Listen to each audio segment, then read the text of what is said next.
இந்த வீடியோவை உங்களுக்கு வழங்குவோர் மாலை முரசு செய்திகள் தொலைக்காட்சியின் படிப்போம் ஜெயிப்போம் உயர்கல்வியை தேர்ந்தெடுப்பதில் உள்ள சந்தேகங்களை தீர்க்கும் நிகழ்ச்சி தினமும் மாலை 5 மணிக்கு. வணக்கம். மாலை முரசு செய்திகளை விரிவாக பார்ப்பதற்கு முன் தலைப்புச் செய்திகளை பார்க்கலாம்.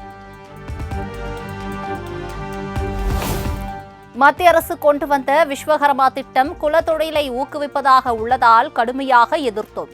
விஸ்வகர்மா திட்டத்திற்கு மாற்றாக தான் கலைஞர் கைவினை திட்டம் கொண்டு வரப்பட்டுள்ளதாக முதலமைச்சர் மு.க. ஸ்டாலின் விளக்கம். சாதிய பாகுபாடுகளை குலத்தொழில் முறைய வெளிப்படையாகவே ஊக்குவிக்குதுன்னு சொல்லி நாம கடுமையாக எதிர்த்தோம். கைவினை கலைஞர்கள் வாழ்வாதாரத்தை முன்னேற்றுறது அதுல நாங்க உறுதியாக இருக்கோம். அதுக்காக சாதி அடிப்படையில பாகுபாடு காட்டாத ஒரு திட்டத்தை உருவாக்க நாங்க முடிவு பண்ணோம். அதன்படி உருவானதுதான் இந்த கலைஞர் கைவினை திட்டம் என்பதை நீங்க புரிஞ்சுக்கணும்.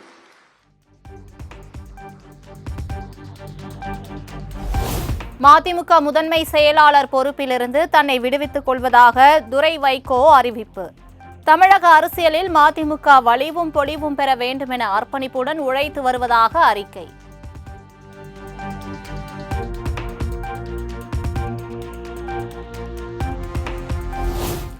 என்னால் இயக்கத்திற்கோ பொதுச் செயலாளருக்கோ எள்முனை அளவு கூட சேதாரம் வந்துவிடக்கூடாது என முடிவு செய்துள்ளேன்.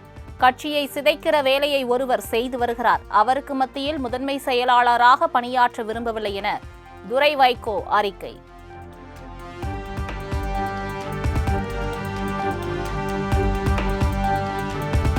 ராஜினாமா முடிவை திரும்ப பெற வலியுறுத்தி துரை வைகோவை சமாதானம் செய்து வரும் வைகோ.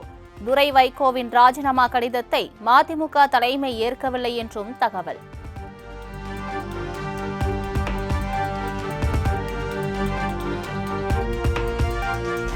மதிமுகவில் நிலவும் உட்கட்சி பிரச்சினை தொடர்பாக நாளை நடைபெறும் நிர்வாக குழு கூட்டத்தில் ஆலோசித்து முடிவு எடுக்கப்படும். சென்னையில் ஆலோசனை நடத்திய பின் வைகோ மற்றும் துரை வைகோ தனித்தனியே பேட்டி. நிர்வாக குழு உறுப்பினர்கள், தலைமை நிர்வாகிகள் எல்லாருமே கலந்து பேசும்போது அவங்கவுங்க கருத்தை சொல்லுவாங்க.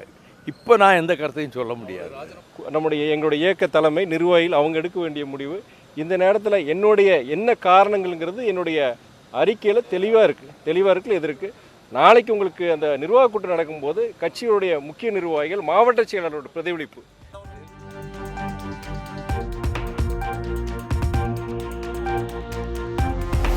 டெல்லியில் குடியரசு துணைத் தலைவரை நேரில் சந்தித்தார் ஆளுநர் ஆர்.என். ரவி. மசோதாக்கள் தொடர்பான உச்சநீதிமன்றத்தின் விமர்சனத்தை தொடர்ந்து ஜெகதீப் தன்கருடன் திடீர் சந்திப்பு.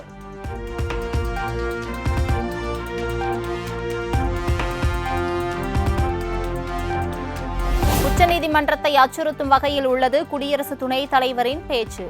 நாங்கள் சொல்வதை தான் கேட்க வேண்டும் என எச்சரிக்கை விடுக்கிறார் ஜெகதீப் தன்கர் என்றும் அமைச்சர் ரகுபதி விமர்சனம். அதாவது நாடாளுமன்றத்தில் நிறைவேற்றிய சட்டங்களை குறித்து உச்சநீதிமன்றம் அளித்த தீர்ப்பு குறித்து 9 நாட்களுக்கு பிறகு நம்முடைய இந்திய குடியரசு துணைத் தலைவர் அவர்கள் விழித்து கொண்டு ஒரு உரையை ஆற்றியிருக்கிறார். அதனுடைய உள்நோக்கத்தை நீங்கள் புரிந்து கொள்ள வேண்டும். என்றைக்கு அவர் அந்த கருத்தை சொன்னார் என்று சொன்னால், இந்திய உச்ச நீதிமன்றம் வக்ஃப் திருத்த சட்ட மசோதாவுக்கு தடை விதி இடைக்கால.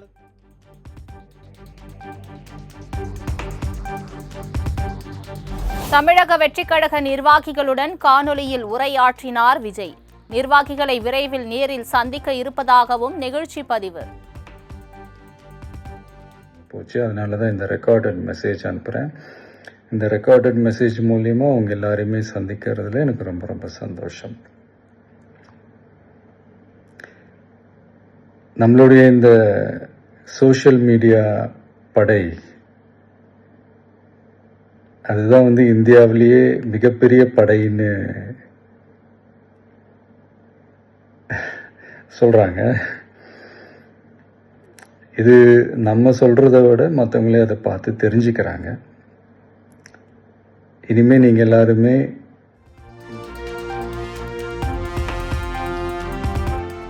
வாக்காளர் பட்டியல் திருத்தம் தொடர்பான விதிகளை கண்டிப்புடன் பின்பற்றுவதை உறுதி செய்ய வேண்டும். பட்டியலில் பெயர் விடுப்பது தொடர்பான வழக்கில் இந்திய தேர்தல் ஆணையத்துக்கு சென்னை உயர்நீதிமன்றம் உத்தரவு.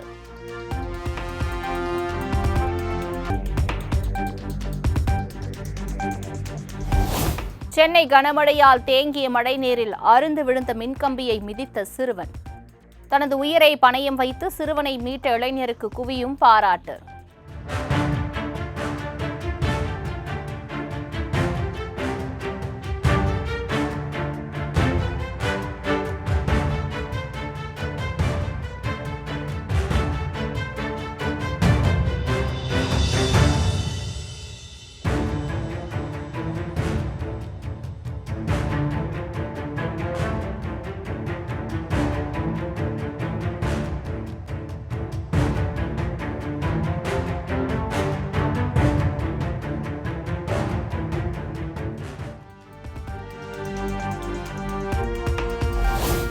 தமிழகத்திலேயே முதன்முறையாக சென்னையில் புறநகர் குளிர்சாதன ரயில் சேவை தொடக்கம். சென்னை கடற்கரை, தாம்பரம், கடற்கரை, செங்கல்பட்டு வழித்தடங்களில் இயக்கம்.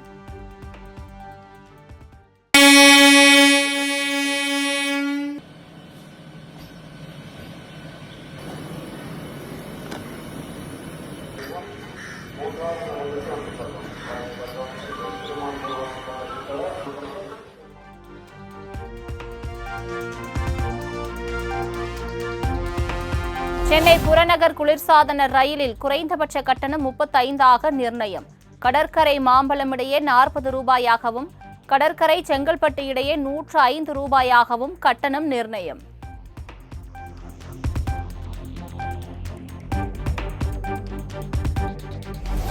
சென்னையில் பயன்பாட்டிற்கு வந்த முதல் நாளே ஏசி ரயில் ஜன்னல் கண்ணாடியில் விரிசல். போர்க்கால அடிப்படையில் ரயில்வே துறை அதிகாரிகள் சரி செய்ய வேண்டும் என பயணிகள் கோரிக்கை.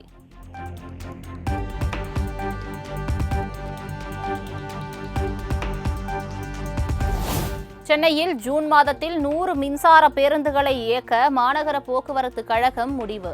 மின்சார பேருந்துகளுக்கான சார்ஜர் வசதி உள்ளிட்ட கட்டமைப்புகளை அமைக்கும் பணிகள் முழுவீச்சில் நடைபெற்று வருவதாக தகவல்.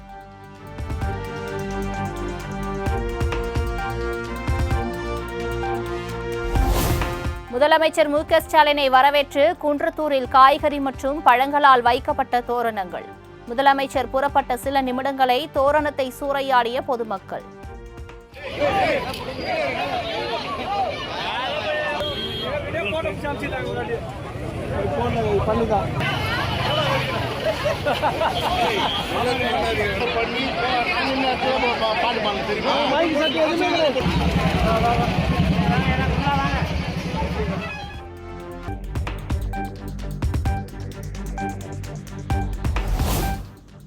சேலம் மாவட்டம் ஆத்தூர் அருகே வீடு கட்டுவதில் ஏற்பட்ட தகராறில் ஒரு குடும்பத்தையே லாரி ஏற்றி கொலை செய்ய முயன்ற நபர். பெண் ஒருவர் படுகாயமடைந்த நிலையில் வழக்கு பதிவு செய்து போலீசார் விசாரணை.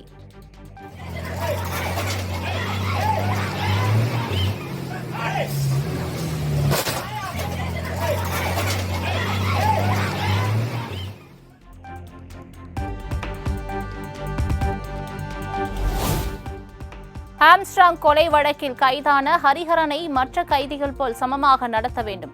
சட்டத்திற்குட்பட்டு ஹரிஹரனுக்கு அனைத்து வசதிகளும் வழங்க சிறைத்துறை அதிகாரிகளுக்கு உயர்நீதிமன்றம் உத்தரவு.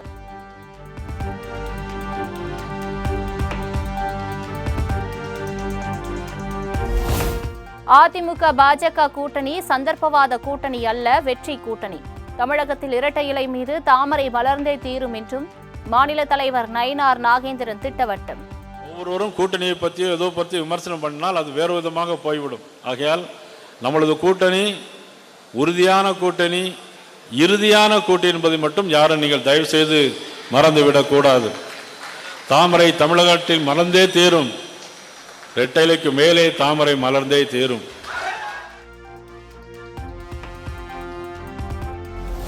திமுகவிற்கு தேர்தல் ஜுரம் வந்துவிட்டதால் என்ன பேசுவதென்று தெரியாமல் உளறி வருகின்றனர். திருச்சி மண்ணச்சநல்லூரில் தமாக தலைவர் ஜி.கே. வாசன் விமர்சனம். திமுகவுக்கு தேர்தல் ஜுரம் சென்ற வாரத்தில் இருந்து தொடங்கிவிட்டது. ஜுரம் ஒரு மனிதனுக்கு அதிகமாக ஏற்பட்டால் என்ன பேசுவது என்று தெரியாமல் பேசுவது போல அவர்கள் பேசத் தொடங்கி இருக்கிறார்கள்.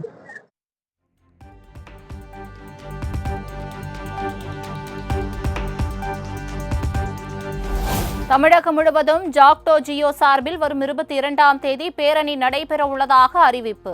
பழைய ஓய்வூதிய திட்டம் உள்ளிட்ட கோரிக்கைகளை வலியுறுத்தி அரசு ஊழியர்கள், ஆசிரியர்கள் பேரணியில் ஈடுபட உள்ளதாக தகவல்.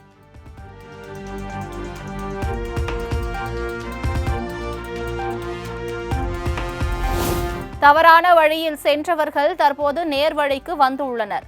அதிமுக கூட்டணியை விட்டு எஸ்டிபிஐ கட்சி விலகியது குறித்து மனிதநேய மக்கள் கட்சி தலைவர் ஜவாஹிருல்லா கருத்து. கொள்ள வைக்கின்றது. ஆகவே தவறான வழிக்கு சென்றவர்கள் நேரான வழிக்கு வந்ததை வரவேற்கிறோம்.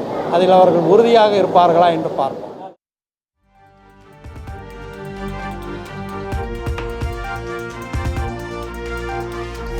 பெண்கள் குறித்து இழிவாக பேசிய அமைச்சர் பொன்முடியை பதவி நீக்கம் செய்ய வலியுறுத்தல்.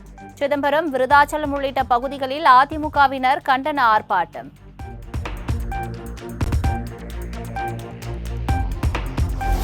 பழனியில் கழிவுநீர் கால்வாய் கட்டுவதற்காக தோண்டப்பட்ட பள்ளத்தால் இடிந்து விழுந்த வீட்டு சுவர்கள். நகராட்சி ஒப்பந்ததாரரின் அலட்சியத்தாலேயே அசம்பாவிதம் ஏற்பட்டதாக பொதுமக்கள் குற்றச்சாட்டு. தண்ணி பைப்பு உடைச்சிட்டு போய் தண்ணி எனக்கு வரவே முடியல. கடைக்கு எங்கேயுமே போக முடியல. செவு தொட்டி தோண்டிட்டாங்க. எல்லாம் தோண்டி விட்டு பூரா செவரே விழுந்து வச்சுங்களா. வீட்டுக்காரமா ஊர்ல இருந்தாங்க. அவங்க வரத்துக்கு 4 நாளா ஃப்ரீயா உட்காந்துருக்காங்க. அந்த பக்கம் வரக்கே வழி.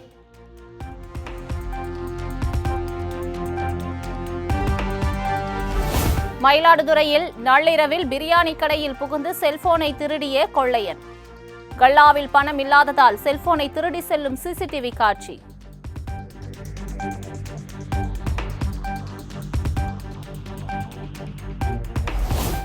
தொடர் விடுமுறை காரணமாக சுற்றுலா தலமான கொடைக்கானலில் குவிந்த சுற்றுலா பயணிகள்.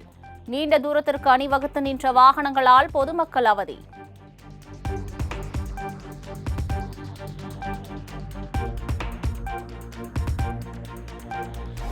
சொத்துக்களை அபகரிப்பதற்காக வட மாநிலத்திற்கு கடத்தப்பட்ட மதுரையை சேர்ந்த தொழிலதிபர் 2 வாரத்திற்கு பின் உயிருடன் மீட்பு.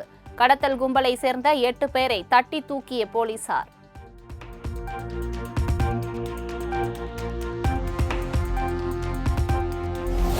தமிழகத்தில் வேலூர், திருத்தணி, திருச்சி, ஈரோடு உள்ளிட்ட 7 இடங்களில் சதமடித்த வெயில். அதிகபட்சமாக வேலூரில் 104.9 டிகிரி ஃபாரன்ஹீட் வெப்பம் பதிவு.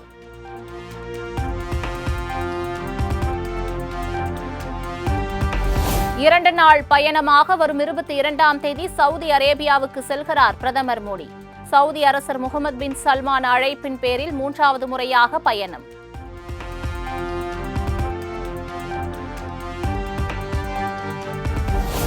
டெல்லி முஸ்தபாபாத் பகுதியில் அடுக்குமாடி குடியிருப்பு தரைமட்டமான விபத்தில் 4 பேர் உயிரிழப்பு. கட்டிட இடிபாடுகளில் சிக்கியுள்ள 20க்கும் மேற்பட்டோரை மீட்கும் பணியில் பேரிடர் மீட்பு படையினர் தீவிரம்.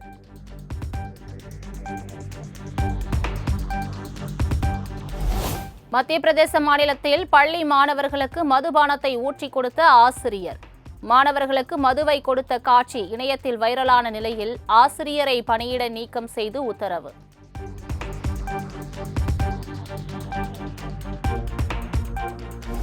தெலுங்கானாவில் குளிர்பானத்தில் பல்லியின் உடல்பாகம் கிடந்ததால் பரபரப்பு. உடல்நலம் பாதிக்கப்பட்ட இளைஞர் அளித்த புகாரின் பேரில் போலீசார் விசாரணை.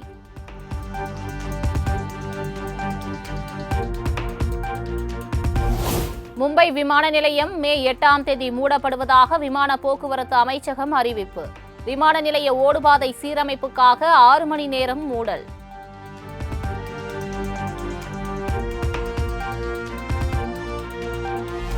ஆப்கானிஸ்தானில் ஏற்பட்ட நிலநடுக்கத்தால் குலுங்கிய கட்டிடங்கள், வீதிகளில் தஞ்சமடைந்த மக்கள். இந்தியாவில் பல்வேறு பகுதிகளில் உணரப்பட்ட நிலையில் ரிக்டர் அளவில் 5.8 பதிவு.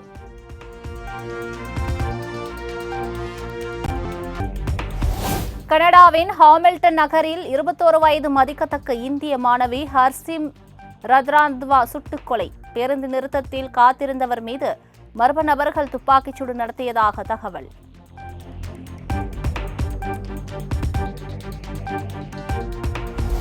காசாவில் இஸ்ரேல் ராணுவம் நடத்திய தாக்குதலில் 2 கைகளையும் இழந்த 9 வயது சிறுவனை புகைப்படம் எடுத்த புகைப்பட கலைஞர் சமர் ஹபு எலோப் இந்த ஆண்டின் மிக சிறந்த பத்திரிகை புகைப்படமாக தேர்வு.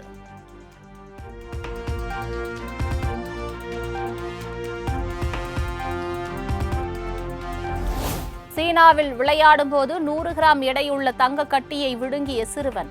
அறுவை சிகிச்சை செய்து உயிரை காப்பாற்றிய மருத்துவர்கள்.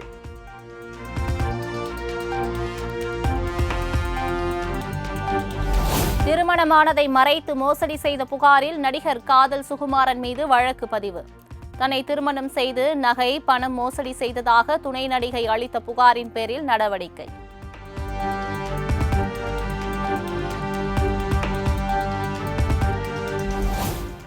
போதைப்பொருள் விவகாரத்தில் கைதான மலையாள நடிகர் சைன் டாம் சாக்கோ ஜாமீனில் விடுவிப்பு. விசாரணைக்கு பின் ஜாமீனில் விடுவித்தனர் எர்ணாகுளம் போலீசார்.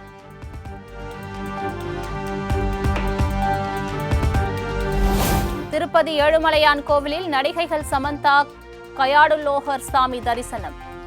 சமந்தா கயாடுலோகரை சூழ்ந்த ரசிகர்கள் செல்ஃபி எடுத்து உற்சாகம்.